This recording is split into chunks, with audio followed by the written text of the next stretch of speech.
Drôle d'époque comme chaque matin. Le lundi, c'est avec Robert Ménard. Bonjour Robert Ménard. Bonjour Patrick. Bon, on revient sur le symbole du drapeau.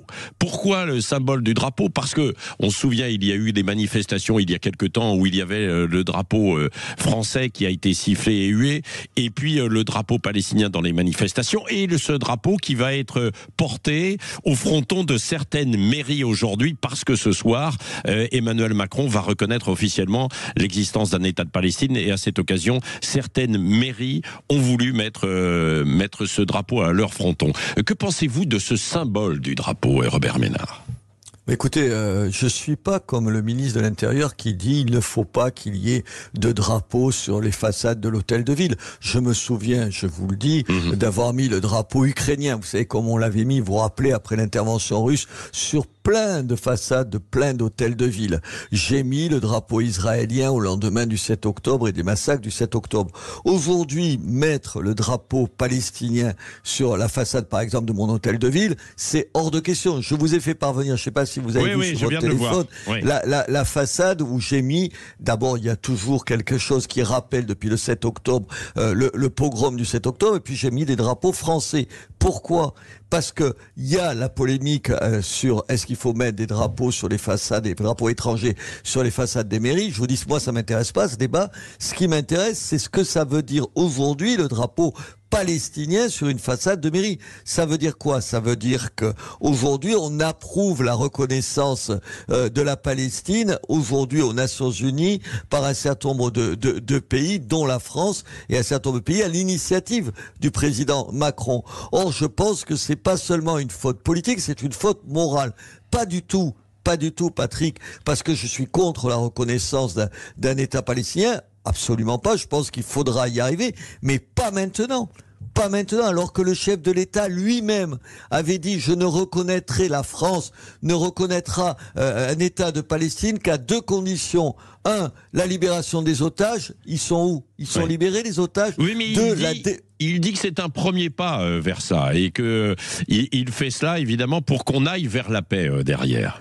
Attendez, on va vers la paix, mais ça va être une espèce de fureur, de cris de joie dans tout un tas d'endroits où le Hamas a pignon sur rue, où les islamistes ont pignon sur rue. Pour le Hamas, c'est une victoire qu'on lui offre sur un plateau. Je suis choqué comme tout le monde de ce qui se passe à Gaza. Vous croyez que ça me trouble pas ? Vous croyez qu'il y a que la gauche qui trouve que c'est terrible les enfants qui meurent ? Bien sûr que je suis bouleversé par ça. Mais à la différence de plein de gens, Patrick, moi je suis allé sur place à Gaza et je sais ce que c'est la dictature du Hamas. Il n'y a plus d'élection depuis 2007. Avant, évidemment, ce qui se passe depuis. Bien sûr, depuis je suis allé avant. Ouais, vous vouliez être journaliste déjà. Ouais. Tenez, vous êtes journaliste. Vous essayez de faire votre métier à Gaza. Vous vouliez être homosexuel. Vous étiez homosexuel à Gaza. Vous savez comment vous traitez. Il y a des homosexuels qui, sous la dictature du Hamas, ont été défenestrés du 5e étage. Vous étiez femme. Quand je vois des drapeaux palestiniens portés par les mouvements gays ou les mouvements féministes, je me dis mais ils sont tombés sur la tête. Alors non, sur mon hôtel de ville, il n'y aura pas de drapeau palestinien, je vous garantis.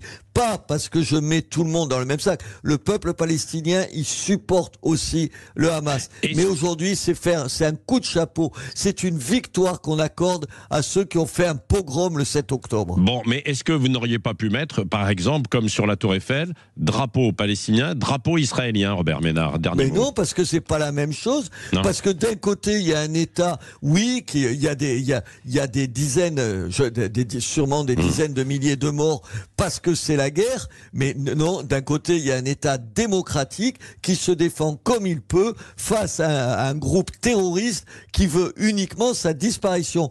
Pardon, Patrick, vous discuteriez avec moi si demain je vous disais sans arrêt, mais je veux que vous disparaissiez, je veux vous tuer, je veux vous supprimer. C'est ça la réalité. Non, je ne renvoie pas dos à dos l'État. Vous pouvez attendez, et ce que je dis là, c'est pas appuyer M. Netanyahou, c'est autre chose. Israël et le Premier ministre israélien, c'est pas tout à fait la même chose. C'est comme si on me disait la France et M. Macron, c'est exactement la même chose. Non, c'est pas la même chose. Oui.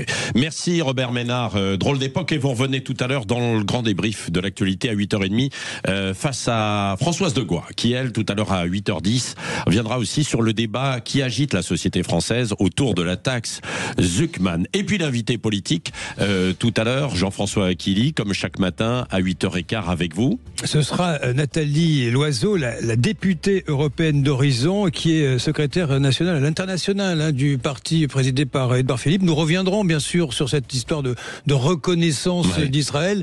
Est-ce qu'elle applaudit au fond la reconnaissance qui se fera sans condition préalable? C'est ce que disait à l'instant Robert Ménard. Et c'est une vraie question qui est posée aujourd'hui. Oui, merci. À tout à l'heure, Jean-François Aquili, de 8h15 à 8h30. Il est 7h53 dans un instant, les Chevaliers, avant de retrouver Christine Bouillot en direct d'Albi à 8h. Bon réveil.